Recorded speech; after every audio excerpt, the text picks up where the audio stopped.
Assalamualaikum warahmatullahi wabarakatuh. Perkenalkan, saya Rahmatika sebagai moderator kelompok 8. Di sini, kelompok 8 akan menampilkan presentasi mengenai sains berbasis kearifan lokal yang disusun oleh Fadila Ramadianti, Putri Anita Lesari, Sri Puspita, Endah Rahayuningsi, Dwi Andini, Rahmatika saya sendiri, dan Lutfiani Salafia. Untuk mengefektifkan waktu, saya persilahkan kepada pembicara 1, Fadila Ramadianti. Dipersilakan. Terima kasih kepada moderator. Di sini saya akan menjelaskan tentang hakikat konsep sains dan kearifan lokal. Ilmu pengetahuan yang diperoleh dengan menggunakan metode-metode tertentu secara mengikuti tata uturan tertentu dalam mendapatkannya. Setelah diperoleh, pengetahuan ini harus dapat diuji kebenarannya oleh orang lain, sehingga kebenaran pengetahuan ini tidak akan lagi bersifat subjektif, tetapi antar subjektif.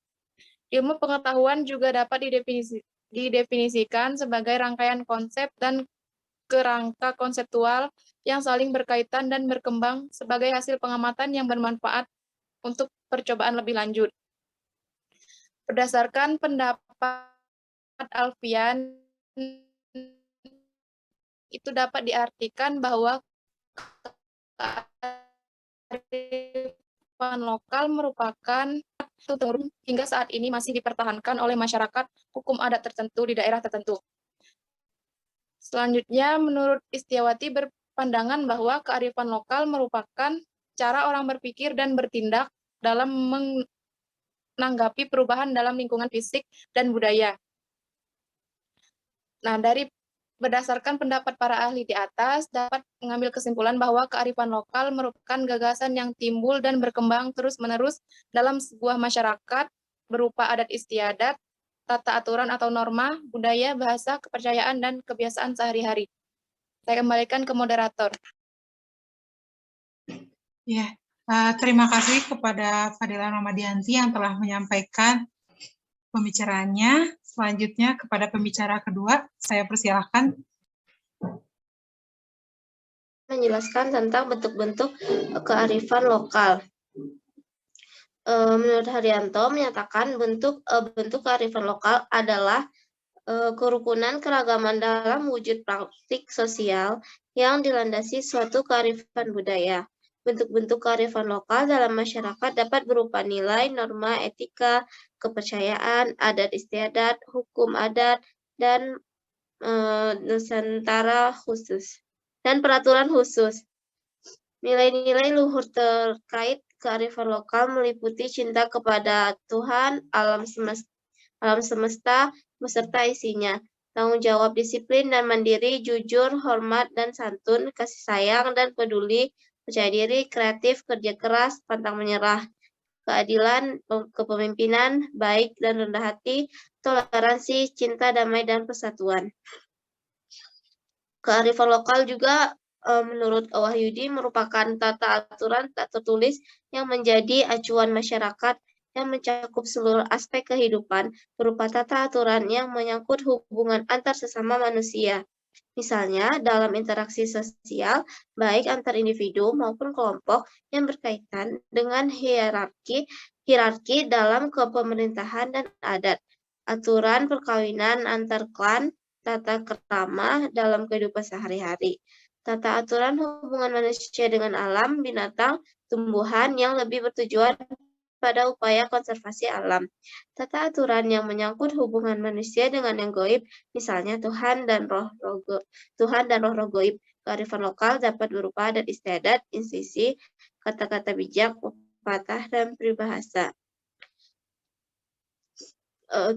Budaya tradisi kearifan lokal dan akan tercermin dalam nilai-nilai yang berlaku dalam kelompok masyarakat tertentu. Kearifan lokal menjadi dalam bentuk kata-kata bijak atau falsafah berupa nasihat, pepatah, pantun, syair, cerita rakyat, cerita lisan, dan lain sebagainya. Cerita rakyat mengandung amanat selain nilai dan kebiasaan kepada lokal juga dapat berwujud benda nyata, salah satunya yaitu wayang. Wayang kulit diakui sebagai kekayaan budaya dunia karena paling tidak memiliki edipeni atau estetis, adiluhung atau etis yang melahirkan kearifan masyarakat, terutama masyarakat Jawa. Sekian materi dari saya kembalikan kepada moderator. Pembicaranya, selanjutnya saya berikan kepada Sri Puspita untuk melakukan pembicaraan. Baik, terima kasih kepada Rahmatika yang sudah memberikan saya kesempatan untuk memberikan materi.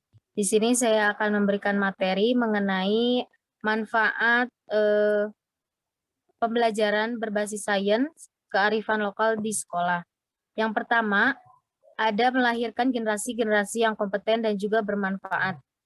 Tidak bisa dipungkiri, masih banyak generasi muda di Indonesia yang tidak mengenal potensi serta kekayaan alam dan juga budaya di daerahnya masing-masing. Dengan memasukkan alam dan budaya di daerahnya di sekolah, siswa akan mengenal lebih dekat dan detail tentang kebudayaan Indonesia pada umumnya. Selain itu, siswa akan lebih peduli terhadap kebudayaan daerah di sekitarnya. Pada akhirnya, siswa akan menjadi lebih berkompeten dan juga bermanfaat dalam menjaga eksistensi kebudayaan daerah yang ada.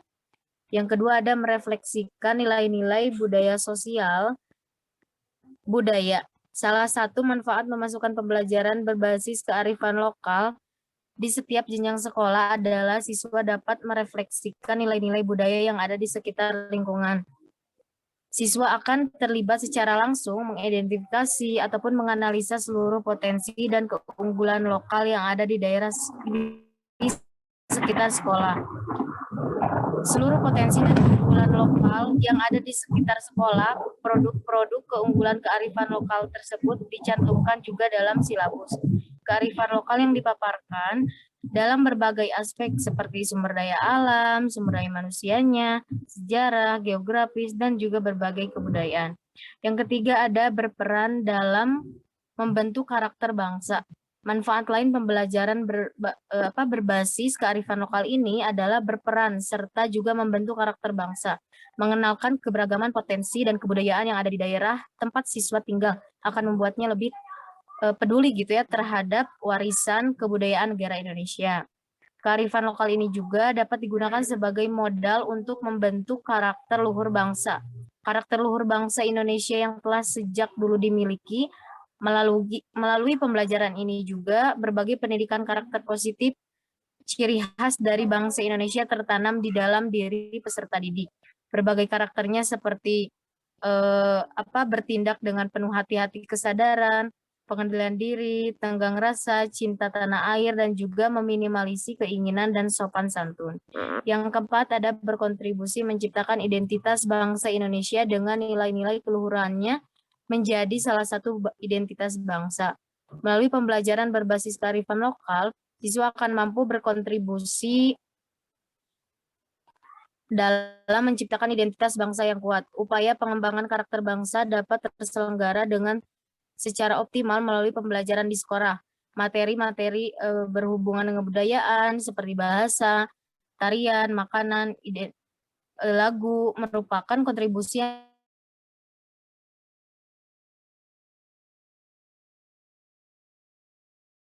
yang sangat berguna untuk memperkuat identitas bangsa Indonesia sebagainya. Terakhir, nomor 5 ada melestarikan budaya bangsa.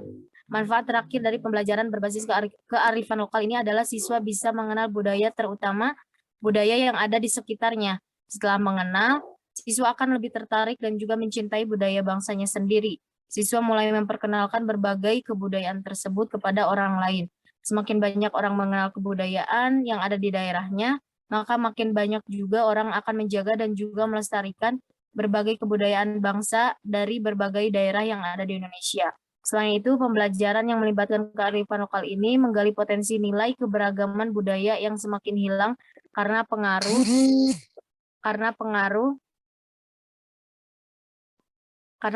gempuran budaya luar. Sekian dari pemaparan dari saya kembalikan kepada moderator. Terima kasih kepada si Puspita yang sudah memaparkan pembicaraannya. Selanjutnya saya berikan kepada Endara Yuningsi sebagai pembicara selanjutnya. Baik, terima kasih kepada moderator yang telah mempersilahkan saya. Di sini saya akan memaparkan materi mengenai fungsi kearifan lokal.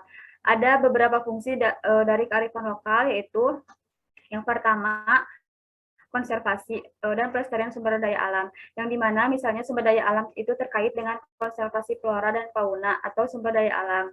Lalu yang kedua, ada pengembangan sumber daya manusia, yaitu misalnya upacara pada masyarakat Jawa, mitoni, atau upacara selamatan untuk bayi yang baru lahir. Lalu yang ketiga, ada pengembangan kebudayaan dan ilmu pengetahuan tertentu. Misalnya pada upacara keagamaan dan kepercayaan, misal upacara-upacara Saraswati pada orang Bali dan upacara Merti Desa pada orang Jawa. Kepercayaan tersebut dan pemujaan pada dewa atau leluhur bagi masyarakat Bali dan Jawa dan sebagainya. Lalu yang keempat itu ada petuah atau kepercayaan, sastra dan pantangan dan lain-lain. Nah, dari penjelasan fungsi tersebut itu tanpa luas ranah dan lingkup kearifan lokalnya, mulai dari yang sifatnya sangat teologis sampai yang sangat pragmatis dan teknis. Kearifan lokal yang diterima secara normatif umum dan tidak bertentangan dengan makna sains atau sains ilmiah dan dapat sebagai kearifan atau sumber pembelajaran dalam lingkup dan konteks pendidikan, yaitu salah satu contohnya itu seperti kearifan lingkungan yang digali dari kearifan lokal pada upaya pelestarian dan konservasi sumber air. Nah, adalah kepercayaan pada sumber air yang terdapat pada pohon rindang dan besar atau gua yang sering dikaitkan dengan makhluk gaib, misalnya konsepnya itu pamali. Maksudnya pamali kencing di bawah pohon besar, di bawahnya terdapat sumber udara. Hal tersebut merupakan perilaku dari masyarakat tradisional Jawa untuk memagari perbuatan anak-anak merusak alam. Lalu ada memagari anak-anak dari merusak alam. Nah, sehingga kualitas itu di debit airnya dapat terjaga, agar sebenarnya kearifan lokal sulit dijelaskan secara ilmiah, namun dapat dijelaskan juga dalam jangka waktu yang panjang. Maka mengapa orang tidak boleh kencing di bawah pohon itu ternyata terkait dengan penjagaan kualitas sumber daya alam, bukan maksud dari hal-hal mistis atau gaib. Sekian pemaparan materi dari saya. Terima kasih kepada moderator yang telah mempersilahkan. Kepada Endara Yuningsi yang sudah memaparkan materinya. Selanjutnya saya berikan kepada Dwi Andini sebagai pemateri selanjutnya. Ya, terima kasih kepada moderator. Selanjutnya di sini saya akan memaparkan mengenai hal-hal yang perlu dipahami dalam kearifan lokal. Yang pertama ada perkembangan masyarakat, yang kedua ada sesuai dengan prinsip negara Kesatuan Republik Indonesia, dan yang ketiga diatur oleh undang-undang. Maksudnya, kearifan lokal harus dikembangkan dari potensi daerah atau bangsa tertentu. Potensi daerah yang memiliki suatu kearifan lokal merupakan potensi sumber daya spesifik yang dimiliki suatu daerah atau bangsa tertentu. Oleh karena para siswa yang datang ke sekolah tidak bisa sebagai gelas kosong, dan siswa juga tidak seperti plastisin yang dapat dibentuk oleh gurunya. Mereka mempunyai nilai-nilai budaya yang dibawa dari lingkungan dan masyarakat. Guru yang bijaksana harus dapat menyelipkan nilai-nilai kearifan lokal dalam suatu daerah di dalam proses pembelajaran sains maupun non-sains.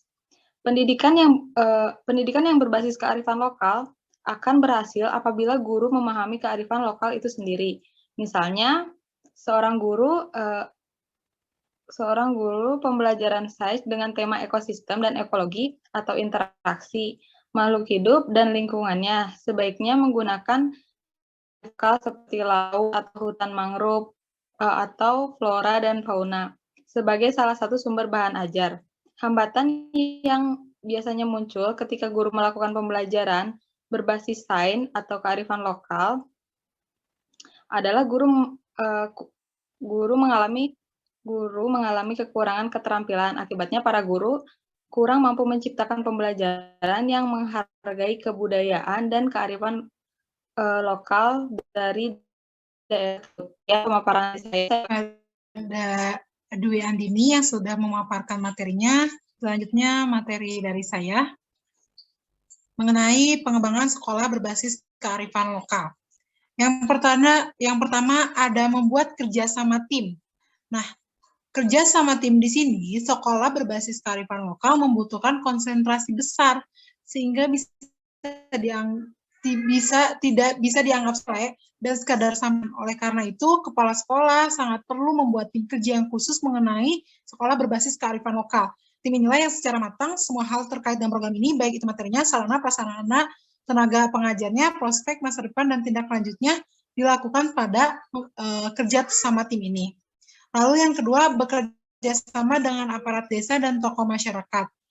Hal ini yaitu menetapkan atau mengefektifkan program sekolah berbasis kearifan lokal harus mengikut sertakan aparat dan tokoh masyarakat dalam proses perencanaan. Baik itu kajian, uji coba, dan pengambilan keputusan. Pelaksanaan program ini membutuhkan dukungan dari semua elemen masyarakat lokal sehingga keberadaan mereka harus diapresiasi dan ide-ide mereka diakomodasi secara profesional. Ya, lalu yang ketiga ada teknologi berupa program kurikulum. Yang ketiga ada pengembangan teknologi. Nah, teknologi ini bisa berupa pengembangan kurikulum, tenaga pengajar, dan perangkat berupa sarana prasarana yang menjadi fasilitas pendukung pelaksananya program teknologi ini. Lalu yang keempat ada implementasi strategi pelaksanaan. Implementasi strategi pelaksanaan ini membutuhkan strategi jika diminta itu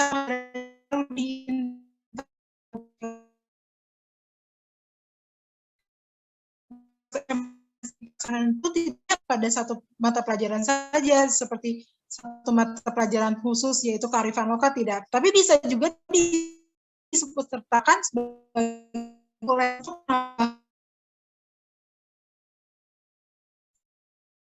yang akan dilanjutkan oleh pemateri Lutfiani. Sekian dari saya. 5. Ada studi banding. Studi banding dapat melahirkan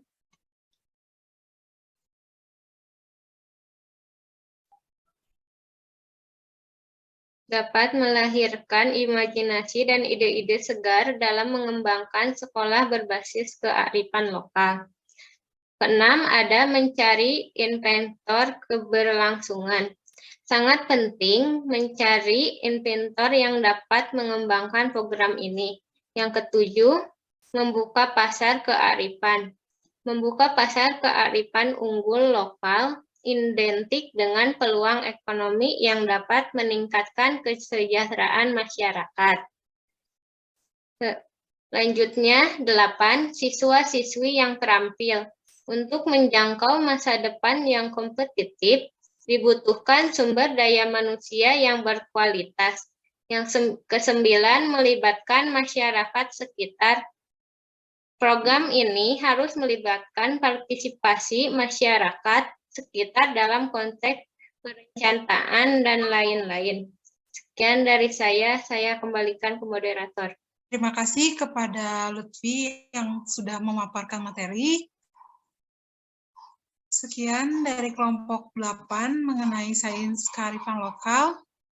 Maaf bila ada kesalahan. Wassalamualaikum warahmatullahi wabarakatuh.